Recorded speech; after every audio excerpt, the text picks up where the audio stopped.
This isn't just being sad. Sadness still has color. Sadness still means something inside you is alive enough to hurt. What you're describing is different. It's waking up and realizing that even good things don't hit the same.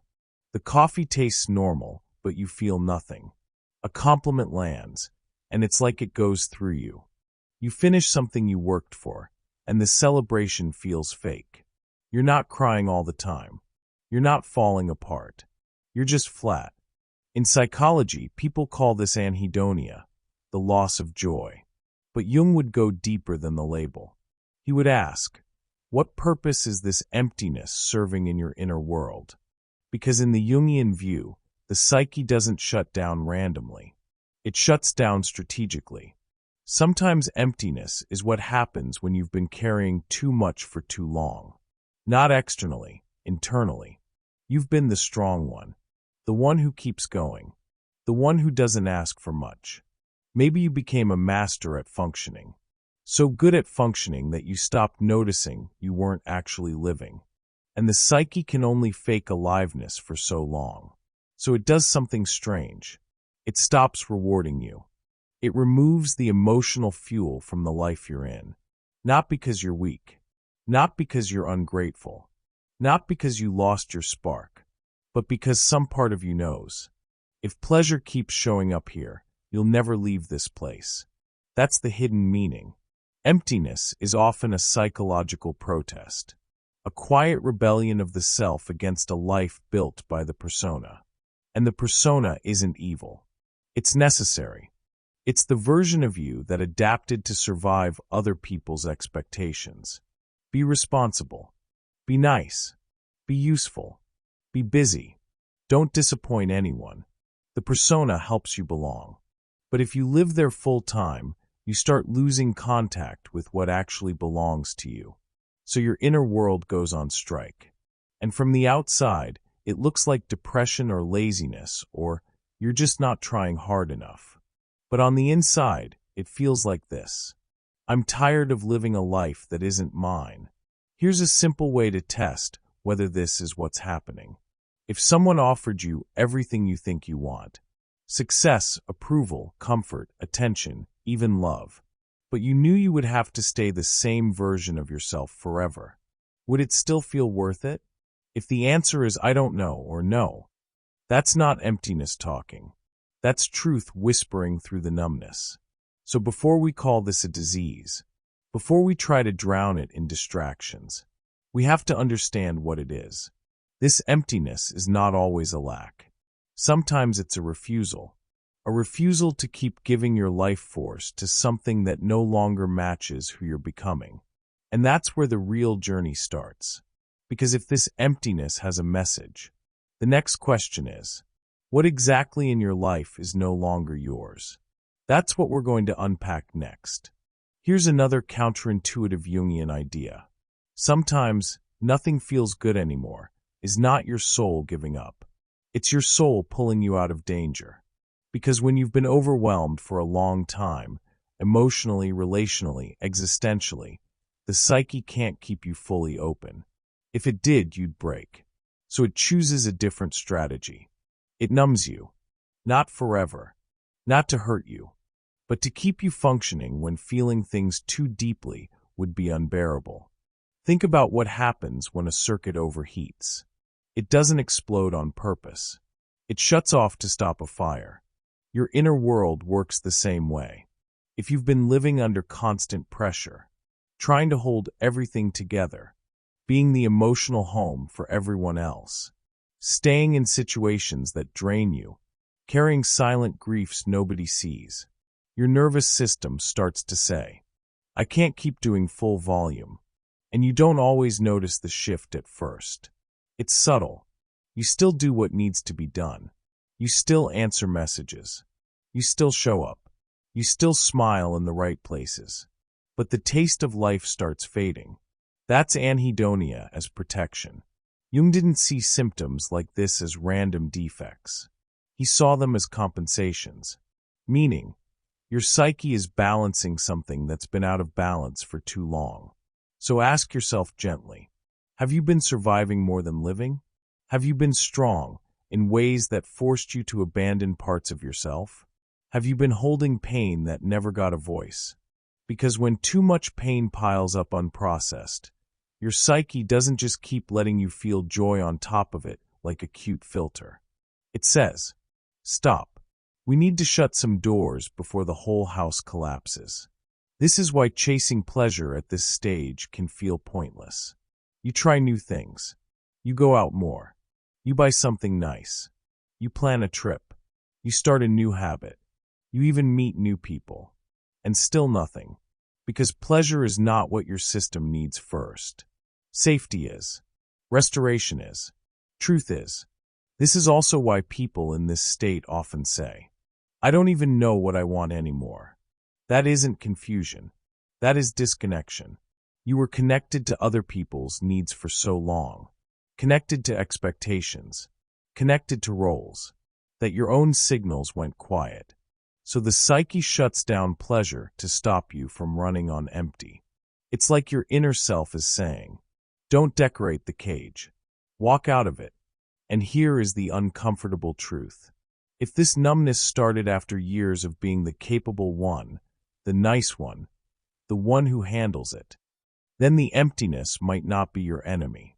It might be your inner guardian. A strict one, yes, but still a guardian. Because it knows you can't heal while performing. You can't feel while pretending. You can't find meaning while you're still in survival mode. So if you're in that place, where nothing feels good anymore, don't shame yourself for not being grateful enough or motivated enough. This might be the moment your psyche is finally telling you, we're not going forward like this anymore. And that leads us into the next layer Jung cared most about. What happens when your persona becomes your whole life, and your real self starts fighting back? Jung had a word for the version of you that works in the world, the persona. It's the mask you built to belong, to be loved, to be safe. And we all need one. But here's the problem. When the persona becomes your whole identity, life starts to feel like a role you can't take off. You may still look successful, still look stable, still look like you're doing fine, but inside, something quietly disconnects. Because the self, your deeper, truer center, doesn't speak through applause or productivity. It speaks through meaning. And if your life is built mainly around what gets approval, what avoids rejection, what keeps peace, what looks right, meaning begins to leak out. That's when you get this strange inner experience. You're busy, but not alive. You're achieving, but not satisfied. You're surrounded, but still alone inside your own head. So the psyche does something radical.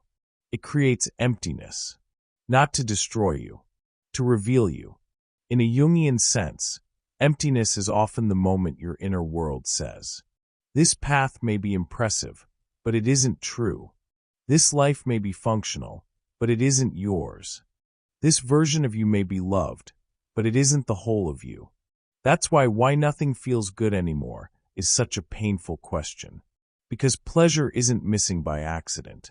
It's missing because your soul refuses to celebrate what no longer matches you. And this is also why emptiness tends to show up at certain moments. After you finally get what you wanted. After a long season of being strong. After you outgrow a relationship or career. After you realize you've been living on autopilot. The persona kept you moving, but it can't make you feel whole. So your psyche removes the feeling to force a choice. Keep performing, or come home to yourself. And if you're here right now, feeling that quiet grayness, that flatness, that nothing matters fog, Jung would not call you broken. He would say, your self is trying to wake you up. Next, we need to talk about what usually hides underneath this emptiness. The shadow you've been carrying without knowing. In most modern thinking, emptiness is treated like a malfunction. Something to fix fast. Something to medicate, distract, or outrun. But Jung saw emptiness differently. He believed that when the outer life loses meaning, the psyche is trying to lead you inward. Because individuation, becoming who you really are, doesn't start in comfort. It starts in disorientation. It starts when the old story stops working. That's why this phase often feels like walking into a dark room. You can't see the furniture anymore. You don't know where to step. You don't even know what you want. You just know you can't go back to the old way of being. That darkness is terrifying, but it's also intentional. Jung called this kind of moment a confrontation with the unconscious. When your conscious identity cracks, the unconscious rises, not to destroy you, but to reorganize you around something deeper than your old persona. So the emptiness becomes a threshold, a psychological winter. And winter is cruel if you think it should feel like summer. But if you understand what winter is for, you stop panicking. Because winter isn't the death of life. It's the death of what can't grow anymore. It's the season where the roots rebuild. That's the hidden meaning of emptiness. Your psyche is clearing space. If everything still felt good, you'd never ask bigger questions. You'd keep living the same narrow life, calling it fine. Pleasure would keep you loyal to what you've already outgrown. So the unconscious removes the sweetness. It says, you're not meant to stay here. Your old identity can't carry your next chapter. Something truer is trying to be born. And yes, it feels like nothing. Because in this stage, the new self hasn't fully arrived yet. But the old self is already dissolving. You're in between. And in between always feels empty. This is why people in this phase often feel guilty. They look at their life and think, why am I not happy? I should be grateful. But gratitude can't substitute for authenticity. And your psyche knows the difference. So if you're in this void, here's the Jungian reframe. Don't treat it like proof that you're broken. Treat it like proof that you're crossing a threshold. Because emptiness is not just absence. It's transition. And the next thing we need to understand is, what exactly is being cleared out of you right now? That takes us to the shadow. The emotions and truths you've been carrying underground. That eventually turn into numbness when they're ignored too long. Jung didn't think the psyche becomes empty by accident. Most of the time, emptiness shows up when too much of you has been pushed into the shadow. In Jungian psychology, the shadow isn't bad. It's everything you had to repress to be accepted, safe, or loved. Feelings, needs, impulses, and truths that didn't fit the version of you the world rewarded. Anger you learned to swallow. Grief you never fully processed. Desires you called unrealistic. Sensitivity you hid because it felt unsafe. Parts of you that were edited out so your persona could survive. For a while, repression works. You stay functional. You keep the image. You don't collapse. You become the one who holds everything together. But the shadow doesn't disappear. It accumulates. And when you suppress emotions for years, you don't only block pain. You block the entire emotional flow. Your inner world gets overloaded. Eventually, the system protects itself by shutting down intensity. That shutdown often looks like the exact thing you're describing. Life keeps happening, but it doesn't reach you. Not dramatic sadness, just flatness. Not chaos, just absence. This emptiness tends to appear after long seasons of adaptation and self-control, especially in people who've spent years being the strong one, the responsible one, the one who understands everyone else. You kept going by abandoning pieces of yourself, and over time the soul loses room to breathe. So the psyche creates apathy as a limit, because selective numbness is impossible. If you keep burying parts of your emotional life, joy can't stay alive on top of that burial. What isn't lived doesn't vanish. It turns into inner weight, and prolonged inner weight becomes numbness. So in Jung's view, emptiness is rarely a lack of feeling. It's often a sign of emotional saturation, a backlog of unprocessed inner life. Your unconscious forces a pause, so what was buried can return to consciousness. When those shadow parts start coming back, the emptiness begins to change. Because what was frozen starts moving again. Next, we'll look at how this buried material organizes into repeating inner patterns, complexes, and why they make everything feel like the same lifeless loop. One reason nothing feels good anymore is not because life stopped offering you options, but because your inner world keeps filtering every option through the same old pattern. Jung called these patterns complexes. A complex is like an emotional knot formed around past experiences, usually early ones. It carries a charge, a story, a wound, and without realizing it, you keep living from it. So even when your life changes on the outside, your inner script stays the same. You meet new people, but the same dynamic repeats. You start a new job, but the same emptiness follows. You enter a new season, but it feels like a different room in the same house. That repetition is exhausting, because your psyche isn't just tired of events. It's tired of the same inner movie playing again and again. A complex doesn't need you to consciously believe the old story. It only needs you to keep reacting from it. For example, if you carry a rejection complex, you might keep choosing situations where you feel unseen, even when you don't want to. If you carry a control complex, you might build a life that looks stable but feels dead inside. If you carry a never enough complex, every achievement turns into emptiness the moment you reach it. And here's the key Jungian point. Complexes don't just create suffering, they create meaning fatigue. Because the unconscious keeps whispering, "We've been here before. This isn't new. This isn't real growth." So eventually, your psyche stops giving you energy for the same loop. That's where emptiness becomes a signal of stagnation. Not outer stagnation, inner stagnation. Your life may be moving, but your soul is stuck in a repeated emotional structure. And when the psyche realizes you're trapped in repetition, it does something drastic. It makes the loop feel empty, so you are forced to confront it. In other words, emptiness is often the moment your unconscious refuses to keep funding a pattern that no longer serves your growth. This is why the way out isn't about adding more stimulation. It's about becoming conscious of the loop. Because once you can name the complex, you stop being possessed by it. You start seeing the pattern as a pattern, not as who you are. And that changes everything. But there's a trap here. Most people feel this emptiness and assume the solution is to feel more as quickly as possible. So they chase intensity. They chase noise. They chase dopamine. They try to refill the void with anything that creates a spark. And the reason that usually fails is deeply Jungian. And it's exactly where we need to go now.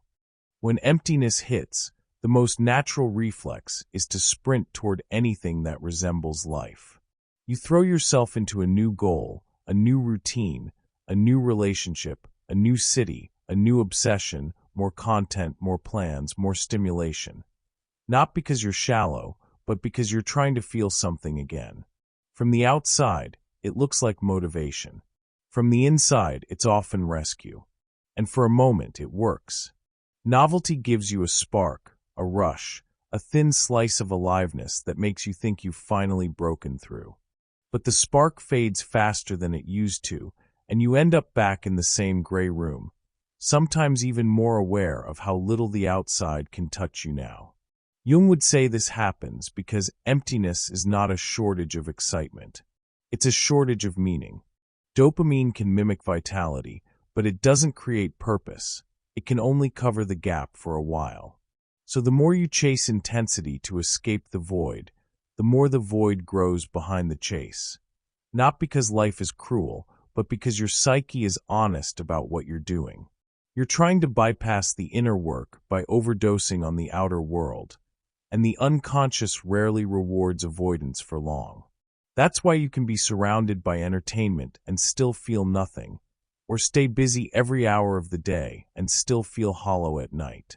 You can even achieve something you once prayed for and watch the celebration land like it belongs to someone else. It isn't ingratitude. It's that stimulation is not where this emptiness was born. The emptiness was born in disconnection. Disconnection from your real needs, from grief you never allowed yourself to process, from anger you had to swallow to stay lovable, from desires you buried because they didn't fit your persona, from the self that kept waiting while you performed the life that looked right. So the void isn't asking to be filled. It's asking to be understood. It's asking you to slow down enough to hear what your psyche has been saying quietly for years. Modern culture makes that almost impossible because we're trained to treat every low feeling like a failure of productivity. We're taught to fix ourselves fast, to optimize, to stay up, to replace pain with performance. Jung's view is the opposite. Some dark states are not problems to eliminate, but passages you're meant to enter consciously. If you keep covering the void with noise, you stay loyal to the persona. You stay in motion without transformation. You keep repeating the same life, just louder. And the psyche won't allow that forever. That's why emptiness often feels worse after you try to escape it. Not because you did something wrong, but because your unconscious is closing the exits that lead back to the old loop. In a strange way, it's protecting your becoming. So if nothing feels good anymore, the answer isn't more novelty or a higher dose of distraction. The answer is reconnection, to the parts of you that were buried, to what you actually want instead of what you were trained to want, to a kind of meaning that comes from inner alignment rather than outer stimulation. When that reconnection begins, the emptiness doesn't vanish overnight, but it shifts. It stops being a wall and starts acting like a doorway, one that leads gently and practically into the work of rebuilding your inner life in a Jungian way. If emptiness is a message, Jung wouldn't tell you to drown it out. He'd treat it as a doorway into the unconscious, a signal that your old identity is dissolving and your deeper self is trying to reorganize you. In this phase, your inner guidance won't feel like excitement. It shows up as quiet resistance, odd fatigue, sharp dreams, or a sudden inability to keep performing your usual role. The work is learning to read those signals as intelligence, not failure. A grounded Jungian step is to give the emptiness a form. Sit with it and imagine it as an image, a room, a landscape, a figure, a color. This is active imagination in a simple way. When a feeling stays vague, it possesses you. When it becomes an image, you can relate to it and begin to understand what it wants. Next comes recovering the exiled parts. Emptiness is rarely a truly empty container. It's often packed with what you never had space to feel. So you rebuild aliveness by letting the shadow return in fragments. Honest anger on paper, grief you finally name, desires you stopped allowing yourself. Nothing dramatic, just real. Then you practice tiny acts of authenticity. Not reinvention overnight, but small choices that stop feeding the persona. One boundary you hold, one conversation where you don't perform, one thing you do because it feels true. Individuation starts there. As you do this, meaning returns slowly, sometimes sideways, through a dream, a book, a forgotten interest resurfacing. The emptiness doesn't vanish instantly, but it shifts. It stops being a dead end and becomes the space where something truer can begin. There's a particular kind of emptiness that doesn't come with drama. It comes with silence. You keep moving through your days, doing what you've always done, and yet something subtle feels absent, like your inner world has stepped back a few inches from everything. At first, that distance feels frightening. You wonder if you're losing yourself. You wonder if this is what it means to go numb. You wonder if life will ever feel warm again. But Jung would invite you to consider a different possibility. What if this silence isn't your soul shutting down, but your soul refusing what it can no longer pretend to want? What if the emptiness is not a sign that nothing matters, but a sign that the things that used to matter to you have reached their limit? Sometimes the psyche doesn't push us forward with desire. Sometimes it pulls us inward with absence. And absence can be a kind of intelligence, a strange kind of wisdom that says, stop, listen, something in you is changing. Not loudly, not romantically, but in a way you can't unfeel once you notice it. If you're in that place right now, I don't want to offer you a quick fix. I want to offer you permission. Permission to not force yourself back into enthusiasm that isn't real. Permission to let this season be honest. Permission to believe that meaning can go quiet before it is reborn. Because some transformations don't begin with bright hope. They begin with a blank space. A clearing. A pause in the story. And maybe that's what this is for you. Not the end of feeling, but the start of a more truthful life asking to take shape. So if this video touched something in you, share in the comments where this emptiness has been showing up, not as a label, but as a human experience.